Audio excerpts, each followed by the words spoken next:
Well, there was a lot of football to get to yesterday. I got a fun experiment that I want to play around with for starting quarterbacks for next year that I did with some family members over the last couple of days. By the way, did not watch Scrooged yet. I committed to doing that when we made our Christmas classics list the other day. Instead, I rewatched the movie that had begun all of this, which was Jingle All the Way, and I have to say it's a terrible movie. Yeah, watching it back, it had been a few years since I had seen it, and watching it back, especially the last half hours, what is happening in this movie right now? Yeah, holy cow! I forgot some of the details of that. It's really quite something. Yeah. Yesterday, though, Joe had it in the update. The Lions missed the playoffs, and that's incredible. It is really incredible. To start the show, I really want to just play around with, because we'll get to the Eagles and we'll get to Sal today, Chris Brown, all that ahead. Sabres play tomorrow in a massive game. But it's a weird year. All those clips about all the pressure on the Bills, and you got to do it this year. This is the year you got to do it. It all is within the basis of all these contenders have missed. They've all found ways to miss it. I'll group in Baltimore for now, even though they are not officially out. I mean, they are pretty darn close. So they're in the single-digit percentile to miss the playoffs. And, okay, so it's a weird year. And it's weird because all these talented teams and superstar quarterbacks aren't going to the big dance. How did that happen? How did we get here that these teams have figured out ways to miss? Is there something about the league this year that would play into why this has happened, and the Bills now stand with the longest playoff streak in the NFL? I saw that list yesterday, and because all these top teams have missed, the Bills are up there, I think it's 7 playoff seasons in a row. Somebody's at 5, and then there's nobody else above 3 in the entire league. Somehow that has happened. And if you go down the list team by team, I guess some of it is injury, but then maybe there's a coaching point to be made here, especially about the Lions, who missed yesterday. But, of course, injuries is part of it. I would absolutely chalk up the Bengals missing to, your quarterback got hurt. That's really what it comes down to. Now, they don't have... If you could survive your top quarterback getting hurt, the Bengals might be the worst team to do that, because they have the worst defense and a bad offensive line, and they do not have a complete roster by any means. The other teams that have, like Baltimore, I guess you would want to chalk it up to injury. Like Lamar Jackson's season got totally derailed by a hamstring injury that he picked up in Kansas City in September, and he never looked right after that. I mean, I don't know how many games you want to give him with the injury excuse, because he ended up playing 8 games after that hamstring injury. But again, just it never looked right. Then he picks up the back. So is it fair to throw their season away with your quarterback wasn't healthy all year? I mean, them I want to do it less with, because they're supposed to be the team with all these Pro Bowlers and all these All-Pro guys and these stars all around the roster. Like, you're supposed to be able to fight through that. They made the playoffs a couple of years ago when Jackson missed a bunch of games, and they almost beat the Bengals with Tyler Huntley. If he hadn't, there was a dumb sneak that he had done on his own from like the 2-yard line, and it ended up being a Cincy touchdown. If he doesn't do that, they maybe win a playoff game without him. So I kind of want to throw away what happened to the Ravens this year and chalk it up to injury, but not as much. I mean, the other two elements that you'd want to point to with the Bengals is your coach should be under a lot of fire because of that graphic that you can look up on social media of all the leads that the Ravens have blown. And that's not a Lamar point, I don't think. Maybe there's a Lamar playoff point to be made, but the graphic that shows all the Ravens were up 35-10 and they lost. And the Ravens here were up 27-16 with 5 minutes to go and they lost. And there's like a dozen of those types of games. To me, that's your coach, I think. I don't know how that's not a Harbaugh criticism. So, and they've had a couple of those this year. I mean, the Bills game is obviously one of them early in the year in that they're not injured for that game. The only injury they had was that Jair Alexander was playing through injury. But Lamar was healthy and everybody else was. Kyle Hamilton was playing. Roquan Smith was playing. They had another one recently. Did New England. Right, New England. And Lamar played the first half of that game. But that New England game, you're leading in the third quarter, and you can't hang on to it. And that's with, again, Jackson not being available. But they've got with 10 minutes to go, they're up 11, and their win probability is 91% loss. Again, there's a million of those. So, again, all these are going to be a little different. The two that I think are the ones you can't really throw away due to, especially quarterback injury, are the Lions and the Chiefs, who both play yesterday. And the Chiefs are doing it without Mahomes. The Lions are still, 5%, 6%. They're at home fighting for their season, fighting for a miracle, and most of their important guys are available to them. Jared Goff is playing. Amon-Ra St. Brown is playing. Jahmyr Gibbs is playing. Penei Sewell is playing. Aiden Hutchinson, who was amazing yesterday, he's playing. Your guys are on the field, and you lost to Max Brosmer, who threw for, how many yards did he throw for yesterday? Did he get to 100? I'm not 100% sure, but I don't think he did. I don't think he got to 100 yards yesterday. I mean, he had 51. 51 yards. 50. You were at home against a bad team, and their quarterback threw for 51 yards, and you lost. I mean, the Vikings, by the way, are 8-8, so I don't know how much I want to chalk it up to. They're like a bad team. I mean, they have bad quarterback play. But, man, 51 yards, and you lost. Your season was on the line. By the way, sorry, they were not at home in that game. Those stadiums sometimes look the same to me, and the Vikings were wearing white. Minnesota was at home. But still, you're playing the Vikings, and you're playing their third-string quarterback. How do you lose that game? Lions, I'd want to chalk it up, I think, a little bit to coaching. I think this is a bad year for Dan Campbell. I mean, he takes over play calling in the middle of the season, having really never done it before. And why does he do that? Does he do that because he's really that unhappy with his offensive coordinator who had only had a few games on the job? Or did he do it because he saw his guy, Ben Johnson, leave and immediately go to Chicago? And through a month and a half, it's, he's taking over my division. The division that I've been dominating for a couple of years, he's taking over, and his offense looks amazing. And does any part of Campbell go, I'm gonna do the thing he does, and I'm gonna show I can do this too. And man, there have been some bad offensive games by the Lions. Last night, that's a war of play callers. That is Dan Campbell, who does not have a lot of experience doing this, going up against Brian Flores, who is probably a top 5 defensive play caller in the league, I think. And Flores just has him in a pretzel all night. I mean, it looked easy at times against that offense. By the way, Brosmer had 51 yards. Because of sacks, which they count for team passing yards, take a guess at how many team passing yards the Minnesota Vikings had yesterday in their win.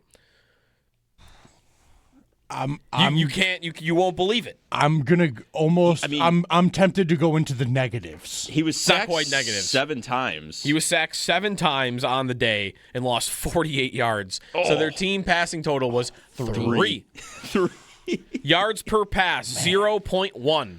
Oh, they won the football game. Got to be a record, right? Oh. Or has a team ever won with negative team passing yards? Oh, I feel like that probably has happened. Probably like a game in like the 30s. Mike Tomlin team or something. Or that. Yeah. Yeah, that is pre-Super Bowl era. I'm sure it happened. Maybe not since then.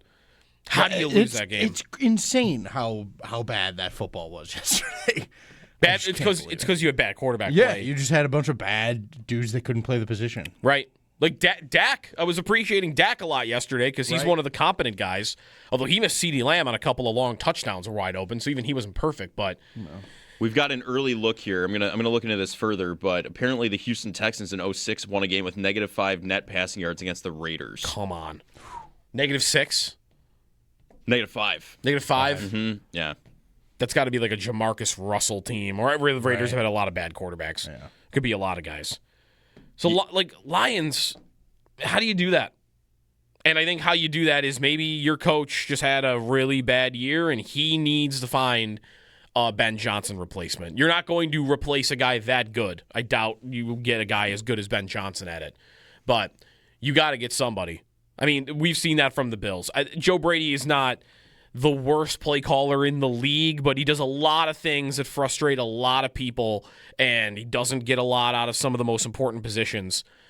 It can matter. It can matter a lot. And I kind of want to chalk that up to being the reason Detroit is going to be sitting at home when everyone thought that's a Super Bowl contender coming into the year. There was no reason to think they weren't other than they lost Ben Johnson.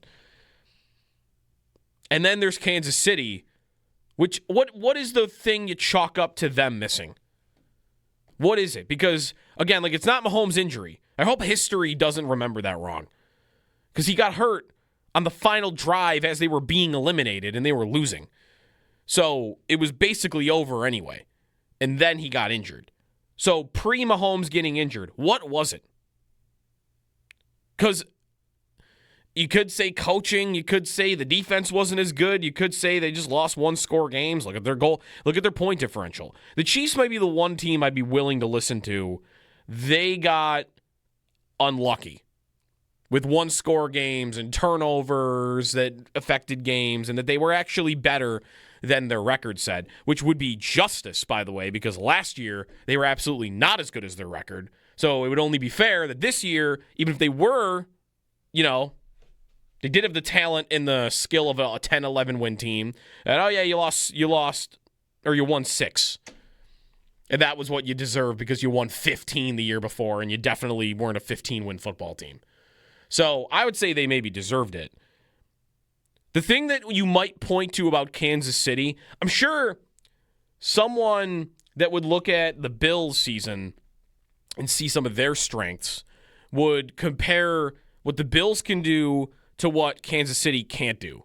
And that is when you aren't throwing the ball as efficiently and effectively as you might want, you have a physical run game to back you up. And that's the thing the Bills do have.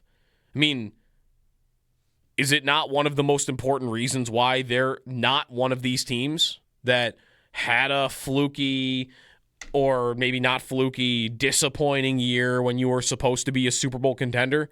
Is, well, they're one of the best rush attacks in football. And you can overcome some things by at least having that. You win a game against Carolina where you don't really need to ever throw the ball because the other team couldn't really stop you from running it. So you're just going to do that all day. And Pittsburgh was, of course, one of those. I mean, Allen he beat the Jets with less than 200 yards. He beat the Panthers with less than 200 yards. He beat the Steelers with less than 200 yards. He beat the Patriots and the Browns with less than 200 yards. So 1, 2, 3, 4 or 5 wins without really having to have your quarterback that's an MVP do a lot. Now, I don't know if that's going to win them the Super Bowl, but that's one of those key differences that Kansas City, they've chosen not to do it. A lot of teams have, and not everybody it's worked, but that's the one thing they chose, no, we don't need it. And I respected that. I really did.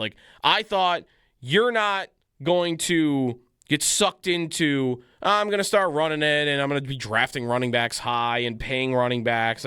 Kansas City saying, no, we're going to chase the big play passing offense again, and we're going to build that while you're all busy over here with your 4.5 yards a carry. But they didn't build that.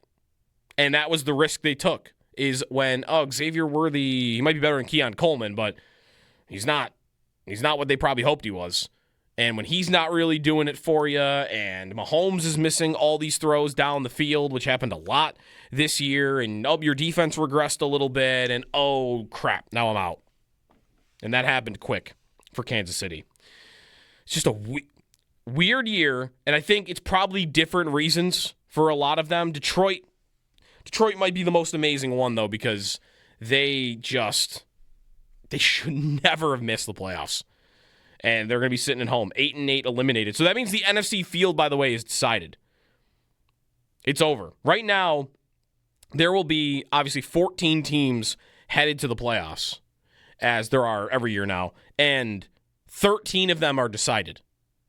And that's probably also a little unique to this season. I wonder how common that is, that with 2 weeks to go, there's only one playoff spot available, and even that spot is not really that available. Or I guess, no, there are 2. Sorry, so 12 of the 14, because Pittsburgh hasn't clinched yet.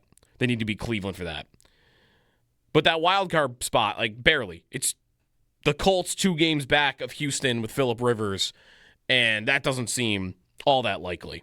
So, weird year, and the Bills are the one constant that are going. 803-0550 is the phone number. I want to get into a comparison between the Bills and the Eagles today a little bit. I think they are, in one way, very, very much opposites.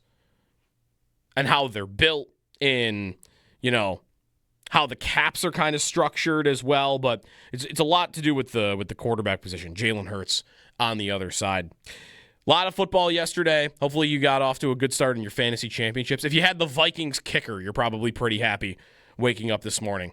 He had 16 points in most formats. Hopefully you did not start Justin Jefferson, but you're probably not this far if you had been along the way anyway. Anyways, a lot to get to today. Got a week 1 quarterback exercise that I want to play around with a little bit. We will get to the matchup as well between the Bills and the Eagles and what we'll see on Sunday, the stakes that are involved for both teams. The Bills, there are a little bit more in terms of stakes than Philadelphia. Philly's just chasing down the 2 seed, and they're not even that likely for that. So they don't have a lot on the line. It really is a shame looking back that this game got scheduled this late. It's such a waste. I mean, maybe we'll get a good game, hopefully, but what a waste. Put that game somewhere early in the year between 2 big-profile teams. You stick it this late in the year, and just whoever loses this game, well, that's fine. That is going to be the reaction. I think that'll be the reaction. I don't announce that yet. If the Bills lose in some stupid way, fans will be angry the next morning. Like the last time they lost to Philadelphia, right? That was, you lost with that lead in overtime, and what did McDermott do?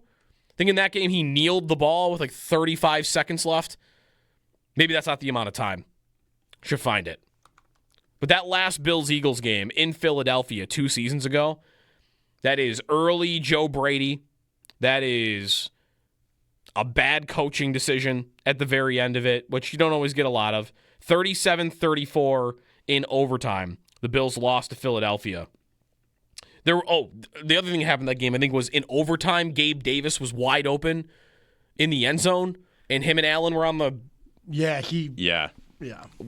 Davis went one way and Allen went the other? I think, Davis might have gone up the sideline and Allen threw like maybe a little stop route. Okay, right. That's right. And it looked bad. Yeah. I might have those reversed. Maybe Davis stopped and there was a big miscommunication, Allen though. I think you might have it right. Yeah. One of those 2 things happened where Allen just completely guessed wrong, I guess, on where Davis was going with it. Right.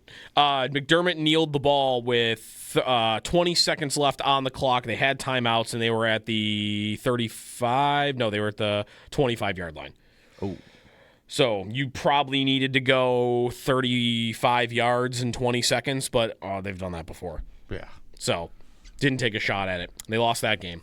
803-0550 is the phone number. If you've got a thought on this game, this matchup, feel free to give us a call. The playoff field is almost set for both conferences, so we can really start looking ahead to playoff matchups and seeding and whatnot. But the meaning of this game on Sunday, and a lot more to get to here on a Buffalo Bills Football Friday here on WGR. It's Jeremy and Joe. Happy holidays, and more of your phone calls when we come back here on WGR.